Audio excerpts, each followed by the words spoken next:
A common complaint that I get from my patients is it normal that I'm having a period twice in a month? This isn't just a yes or no question. There are circumstances where it's okay and others where it suggests that something is going on. And I'm going to talk about this, but first, my name is Diana. I'm a physician assistant and I've been specializing in women's health and gynecology. You're watching In the Pink, and if you're new here, In the Pink means in good health and spirit. So if you like being healthy and happy, click subscribe because you're in the right place.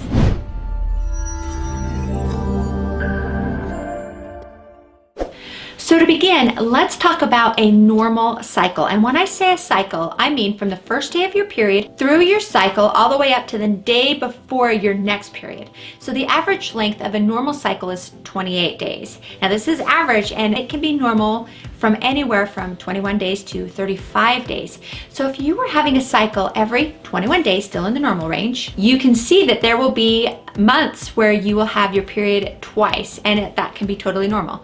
But let's talk about scenarios where that is not normal. So number one, you forget to take your birth control pills. If you're on the pill and you have missed a few days, your body can go through what's called a withdrawal bleed, meaning your uterus will bleed from the lack of hormones that your pills were providing. If you are skipping your pills, try setting an alarm on your phone, or make sure that you take your birth control pills at the same time that you do something else every single day, like brushing your teeth. Number two, PCOS, which stands for polycystic ovarian syndrome. One of the symptoms of PCOS is less frequent ovulation or no ovulation at all. When you aren't ovulating, your body isn't sending the hormonal message to the uterus to have a period. And the result is that you have irregular bleeding. Now, often it's less frequent periods, but it sometimes can be more frequent spotting as well. Number three, high levels of stress. So like going through a divorce, a really tough semester at school, financial strain, or even a medical illness can create hormonal changes that can cause irregular bleeding. Number four, thyroid issues. Whether your thyroid is overactive or underactive, it can affect how often you're bleeding. Now you need a blood test to determine whether your thyroid levels are off, and they can easily be corrected with medication. Number five, pregnancy. Now, early pregnancy, you can experience implantation bleeding shortly after ovulation, and it can appear that you have had two periods in 1 month. The first being your real period, and the second being blood from an embryo implanting. If you think that's possibly happening to you, best thing to do, check a pregnancy test. Number six, uterine or endocervical polyps. Now, polyps are extra growths on your uterus or your cervix, and they can bleed at times.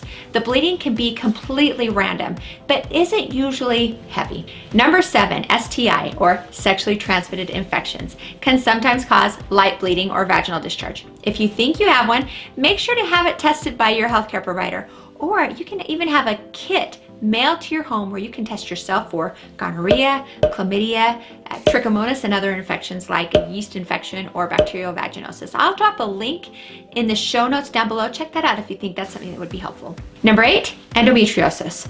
Endometrial tissue lines the inside of your uterus. When it comes out or discharged out of your uterus, that's your period. Now with endometriosis, the endometrial tissue grows outside the uterus, like on the ovaries or on the fallopian tubes, or maybe in the intestines or the bladder. So symptoms of endometriosis are very painful periods, pain with sex, and bleeding in between periods. Finally, number nine, gynecological cancers. Now, I want to emphasize these aren't a common reason for you to have bleeding in between your periods. I only mention them to be thorough, not to make you really anxious if you are having bleeding in between your periods. They're far more likely to be other causes and not one of these cancers that I'm going to mention. But we're going to talk about two. The first is endometrial cancer.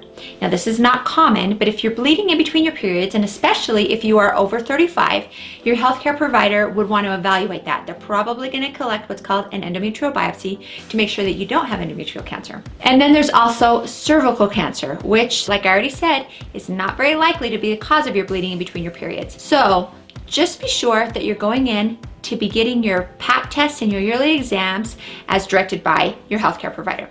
Now this list isn't exhaustive, but I think it covers just about everything that you need to know. Now if you are having bleeding in between your periods, know that besides the last two things that I listed, The causes aren't life-threatening, but you still should be evaluated so that you can figure out why you're bleeding and to treat the cause. Now, if you have other questions that you would like me to do videos about, please put that in the comment section below. Right here, I'm gonna put a video all about vaginal discharge colors and what they can mean. Click on that video and I will see you over there. This is just to give you an idea about what you might see. So first, I'm gonna show you examples of normal discharge colors.